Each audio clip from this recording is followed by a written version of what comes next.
Ya baik pemirsa, Anda masih bersama kami dalam Tarjih Menjawab, masih bersama Bapak Syamsul Anwar mengenai manhaj tarjih. Baik Pak, kita lanjutkan perbincangan kita sebelumnya mengenai hisab ruqyat ya. Tadi Bapak baru menjelaskan satu argumen. Lalu argumen yang lainnya seperti apa Pak?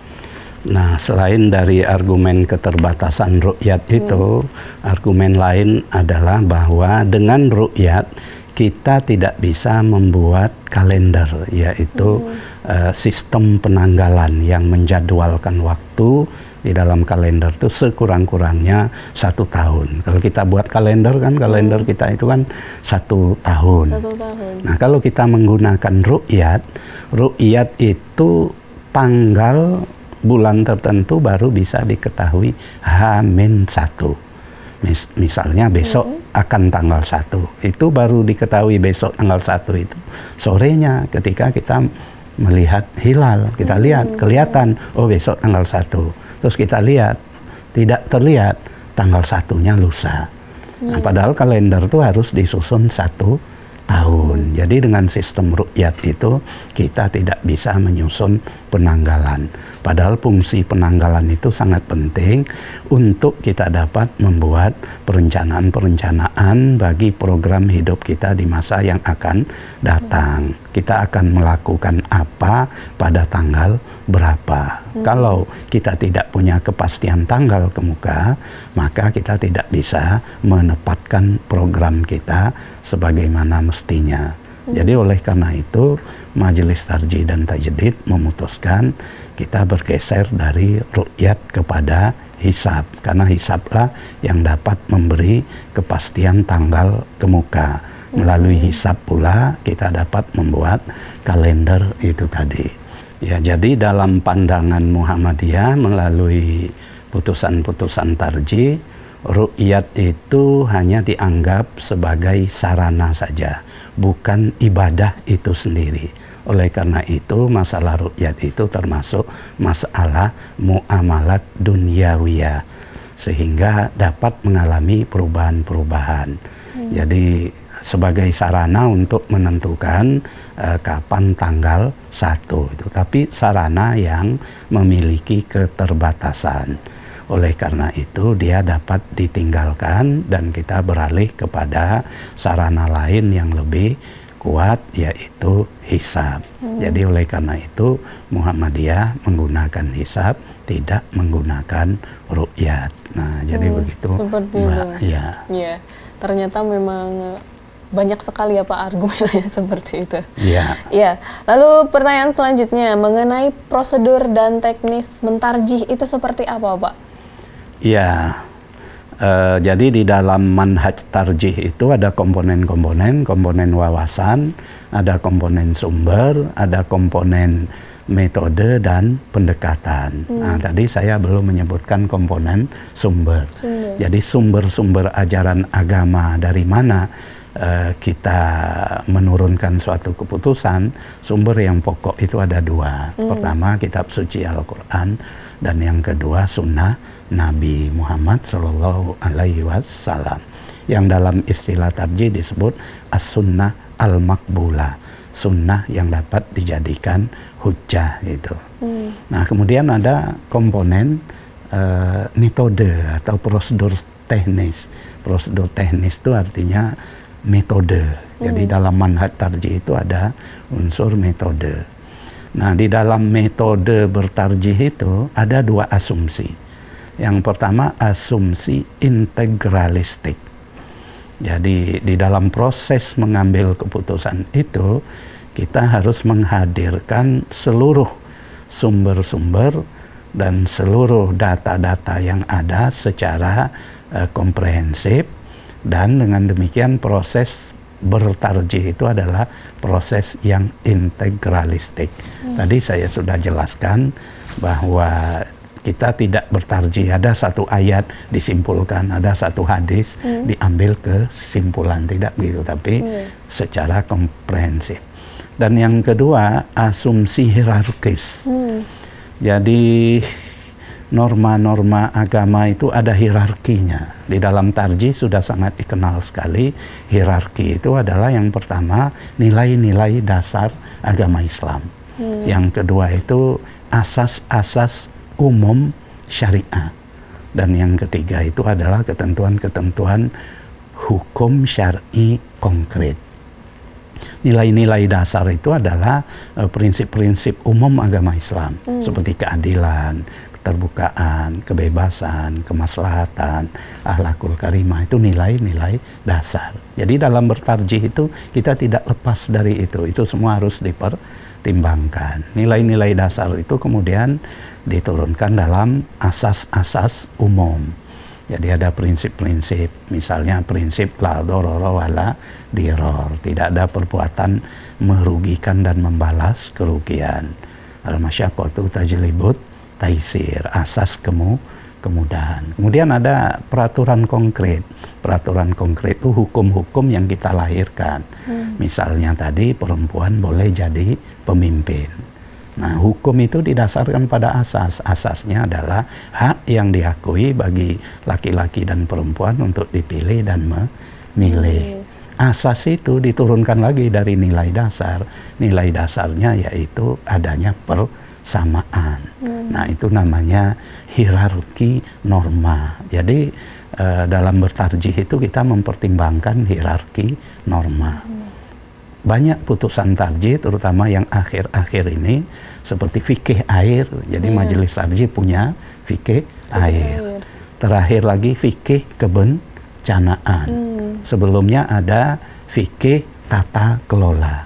Nah, fikih-fikih ini didasarkan atas asumsi hierarkis norma tadi. Jadi fikih tata kelola itu ada nilai-nilai dasarnya. Kemudian ada asas-asasnya, kemudian ada hukum-hukum yang diturunkan dari asas tersebut. Nah, jadi ini yang kita maksud sebagai asumsi hierarkis itu. Jadi tidak asal buat hukum, kita harus melihat hukum itu dari norma-norma yang lebih tinggi yang memayunginya. Jadi begitu apa namanya metode bertarjih itu. Iya. Baik. Nah, setelah pembahasan kita mengenai manhaj tarjih, Bapak, mungkin bisa disimpulkan kesimpulan kita pada perbincangan kali ini. Ya, dari apa yang dikemukakan tadi dapat kita simpulkan bahwa yang pertama, istilah tarjih dalam majelis tarjih dan dalam kata-kata manhaj tarjih itu tidak lagi menurut makna asli dari kata tersebut, yang berarti menguatkan suatu dalil atau suatu pendapat yang didasarkan kepada dalil-dalil tertentu. Tarjih itu di dalam Muhammadiyah berkembang artinya yaitu semua kegiatan intelektual untuk merespon berbagai permasalahan yang kita hadapi dilihat dari sudut pandang agama Islam. Nah, kemudian di dalam kegiatan bertarjih itu ada metode atau metodologi tertentu, bukan sekedar metode, tapi ada metodologi tertentu yang merupakan satu sistem yang terdiri dari komponen-komponen yang meliputi komponen wawasan, komponen sumber, komponen pendekatan, dan komponen metode yang menjadi landasan kegiatan bertarjih. Jadi dengan metodologi seperti itu, tarjih mengharapkan bahwa putusan-putusannya lebih dinamis dan sesuai dengan ikon dari Muhammadiyah sendiri sebagai sebuah gerakan tajdid. Majelis tarjih ingin gerakan tajdid itu tercermin di dalam putusan-putusannya. Nah, jadi begitu, Mbak. Oke, ya. Baik. Nah, itulah pemirsa perbincangan kita kali ini bersama Bapak Syamsul Anwar mengenai manhaj tarjih ya. Semoga perbincangan kita pada kali ini dapat bermanfaat bagi pemirsa semua. Saksikan terus Tarjih Menjawab pada episode selanjutnya. Dan akhirnya saya Ispi Suari Nilakandi bersama kru yang bertugas pamit undur diri. Wassalamualaikum warahmatullahi wabarakatuh.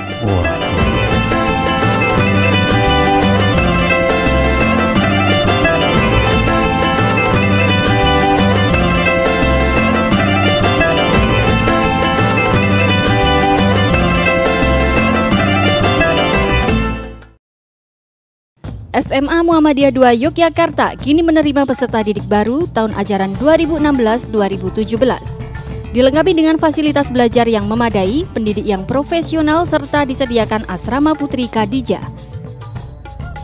SMA Muhammadiyah II Yogyakarta mencetak kader-kader muslim terbaik sebagai kaderisasi Muhammadiyah yang memiliki kemampuan berpikir handal, berakhlakul karimah, serta berdaya saing internasional. Ayo daftar sekarang juga. SMA Muhammadiyah II Yogyakarta unggul zikir, pikir, dan skill. Madrasah Mu'alimat Muhammadiyah Yogyakarta, institusi pendidikan Muhammadiyah tingkat menengah yang unggul dan pencetak kader ulama, pemimpin, serta pendidik sebagai pembawa misi gerakan Muhammadiyah, yakni terwujudnya masyarakat Islam yang sebenar-benarnya.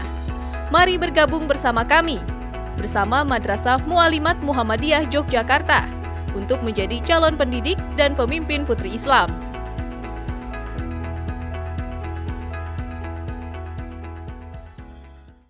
Madrasah Mu'alimin Muhammadiyah Yogyakarta adalah madrasah yang didirikan oleh pendiri Muhammadiyah, yaitu Kiai Haji Ahmad Dahlan.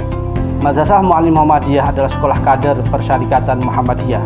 Pendidikan 6 tahun yang berada langsung di bawah pimpinan pusat Muhammadiyah. Madrasah Mu'alimin Muhammadiyah pada tahun ajaran 2016-2017 ini membuka penerimaan siswa baru terhitung mulai 1 Februari hingga 8 Mei 2016. Mari bergabung bersama kami di Madrasah Mu'alimin Muhammadiyah Yogyakarta.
Universitas Ahmad Dahlan Internationally Recognized University。こんにちは。アフマッドダーラン大学に留学中の村野若と申します。先生方やクラスメートのみんながとても優しいので毎日楽しいです。アフマッドダーラン大学に来れたことをとても嬉しく思っております。ありがとうございます。